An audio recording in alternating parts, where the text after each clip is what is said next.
Hi guys. Hi guys. Hi guys. Just kidding. I just wanted to get on here and say hello. I haven't talked to you guys in a while, but I just wanted to get on here and give you a quick reminder. So the other day I was sitting and I think I was waiting for Uber.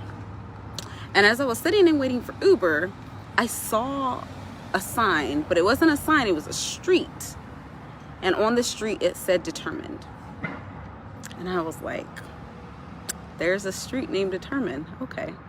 And so as I started to sit there, I started to think about all of the things that I was complaining about, because it was in the process of still waiting for my hotel, my apartment to get finished. It was still in the middle of getting the stuff for the apartment and going back and forth to work, and Lord, I don't have a car, and Lord, when are we gonna get my apartment, and the people are not answering the phone. It was just a lot of stuff.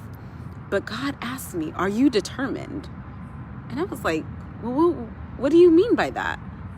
Are you determined even though they didn't answer the phone? I was still determined to get in my Uber and come to the office and be like, listen, what's going on? Because I'm trying to get out of this hotel room. These kids are driving me crazy. I was still determined to make sure that I was like, okay, you know what? I need to get this done. I need to get this done. So every day it was something. Every day I was determined enough to get there and to get things done and to go back and forth. And even though I was like, Lord, I'm so stressed. It's so overwhelming to try to figure out all of this. I don't know anybody. I know like a couple of people, and I'm just like, back and forth, back and forth. But you know what? God said, are you determined? See, sometimes in life we go through these situations, right? And as we're going through these situations, we're asking God, like, okay, when is it going to happen? Like, everybody else around me is getting this and they're getting that, and things just like, but what we have to understand is we don't know the struggles that everybody's going through. We don't know the struggles that people are saying, you know what? Okay, but some people may get stuff faster than what other people get. Why? Why? Because they're determined. They're determined to do exactly what God has for them. They're determined to go after what they want. We have to stop looking at other people's seasons like, how come they have it? How come I don't have it, Lord? Because their faith matches their determination. Their faith matches their perseverance. There's times in life that God is going to test us to see, and it's not a bad test. It's not a test like, you did something wrong, but you're asking for these things. But is your faith matching your determination? Is your faith matching what you're asking God for? There's so many times in life we have all of these big dreams, and I don't know about you guys, but if you ever sat there and told somebody your dreams that were so big and people are just looking at you like, how is that going to work out? Like, yeah, that's a no. You know why? Because they can't see the full picture. You know why? Because God didn't give them that picture. So their eyes, their spiritual eyes, when it comes to the things that they need to see, are not open. So what God is telling you, another person may look at you like, girl, you crazy. Nah, bro, that ain't gonna never work. You have to understand that the determination must match your faith, because when your determination matches your faith, then you understand what God is trying to do. And it says in the Bible, when you are faithful over a little bit, He will make you rulers over many.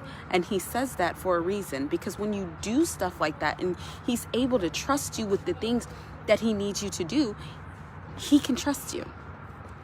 Okay, so, as I'm just excited about this Texas thing. He was like, move to Texas. And I'm like, what? Like, but He was testing me to see. See, God don't need to test us, because He already knows what we're going to do before we do it. He knows when we're going to say yes and when we're going to say no. He knows when we're going to be faltering to the left and faltering to the right. So all I'm going to leave you with today is I'm going to encourage you and let you know that if you are determined to do something, do it. Keep God first. Involve Him in your plans. When you're praying for a spouse, ask Him, is this the one that I need to be going with?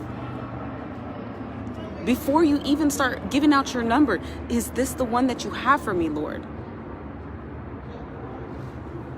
Is this the house? Is this the place that you have for me? And sometimes it may look like, Lord, I don't know what is going on, and this is not making sense because this is not what I asked for. This is not everything that I asked for. But sometimes we have to understand that God needs to be able to take us through the process. When we go through the process, we're able to go from the very bottom to the very top. So when things don't look exactly as you want them to look, remember, God is still in control. He still knows what he's doing. He still knows the things that he's doing and why he's doing those. So when you sit there and you're like, Lord, I'm so discouraged, remember, are you determined? Are you determined to do exactly what God has called you to do? If you don't know your purpose, I would advise you to get in your prayer closet and reach out to him.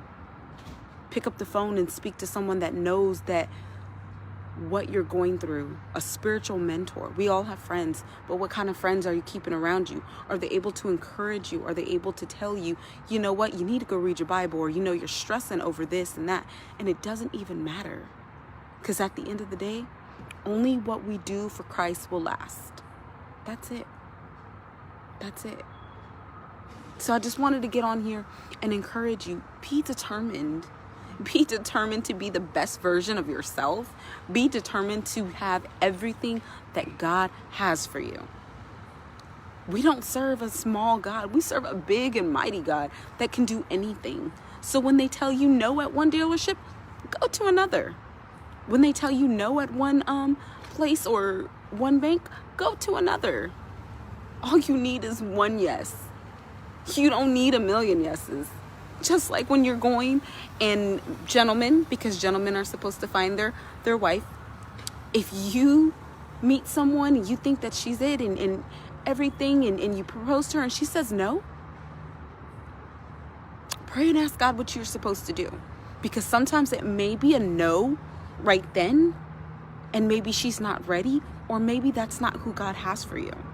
But if you keep God first and you keep God in your plans, and ladies, when we're, going out on dates and we're dating and we're being courted by godly men, we need to understand that we are a good thing. So they don't get to treat us any old type of way. So if you like men to open your doors and bring you flowers, and he's complaining about stuff like that, pray about it. And I know some people say that's trivial, like that doesn't even matter. But it does, because if you're not taking the sacrifice over the little things to make someone happy, then you really don't care about them. And it gets bigger from there, because marriage is no joke. Marriage is no joke, and it takes sacrifice. So, I love y'all, and I hope this helps somebody. I just wanted to let y'all know that God is still in control. Be determined, and keep on persevering. Whatever you're doing, God can fix it. Whatever you're doing, keep God in the middle of it. I love y'all. Have a great one.